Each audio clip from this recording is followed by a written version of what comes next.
because just because they put something in a consultation form doesn't mean that that's the actual problem that they have with their dog. Exactly. Yeah. And I can't tell you all enough where it's like, oh, my dog doesn't listen. Okay, well, are you actually communicating with your dog? Versus just screaming at your dog or beating your dog or whatever. So then I let them, talk for however long they need so they can get, and a lot of times I just ask leading questions, okay, well, how's that affecting you and your dog? How's that affecting your life outside the house? How's it affecting your life in the house? Yeah. Can you take your dog places? Does your dog have dog friends? Do you have doggy play dates? Do you go to the dog park? I'm asking these questions to figure out what their lifestyle is with their dog. Mm-hmm. Questions are massive. And I think that they're the key to really unlocking what the real problem is, because you can never assume that people have asked themselves these questions, right? And so like, what are you actually doing here? Well, my dog doesn't listen. That is such a vague answer, and it doesn't really tell you anything, right? Like, well, what happened? Like, what made you realize that your dog doesn't listen? Was it that they ran out into the middle of the street and you realized that you were calling their name and they just were blowing you off? Does your dog bark at the door and, you tell them to stop and they, like, what exactly is it? There's something that's going on or something that really caught their attention. So I think it's important to ask questions to get them to drill down and tell you that stuff, and instead of letting them control the conversation, go, well, they just don't listen, because that could mean so many different things. 100%. And then if you don't dig deep, now you're selling on a surface problem versus the root problem.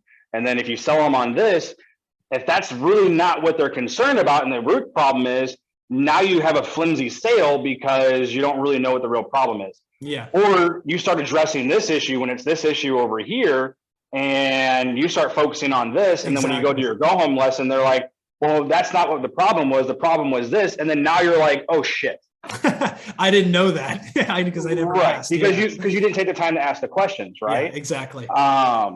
So then most of the time I'll take the dog from the owners. Mm-hmm. I want to see how the dog responds away from the parents, if the dog will engage with me, if it's food motivated, if the dog the whole time is paying attention to mom and dad, if they're going to do a board and train, I know it's going to be a lot longer of a board and train because it's going to take an adjustment period.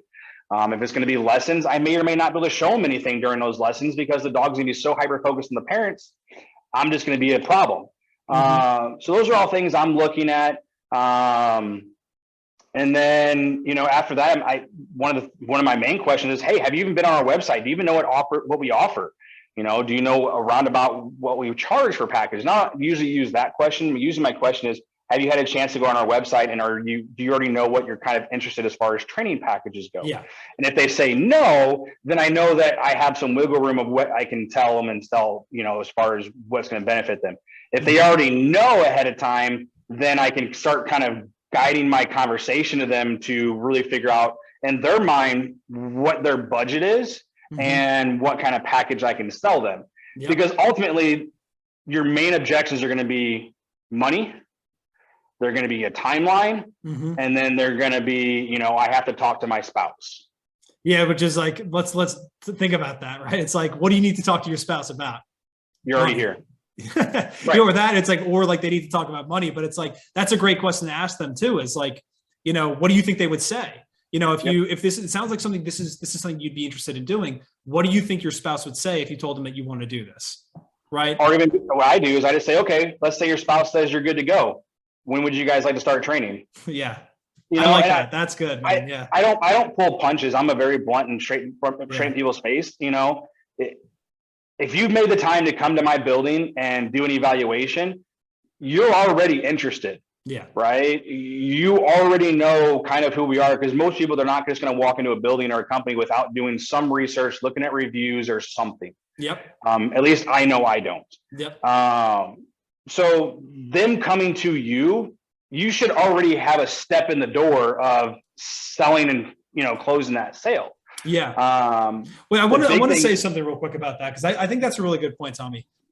It's very easy to get caught up and go, like, you go and do an evaluation. Or for me, it's like I get on a sales call with somebody and go, you can convince yourself if they don't buy, you go, well, they were just a tire kicker, right? Like they just weren't the right client for me. It's like, look at it through a very practical lens and go, are they a dog owner?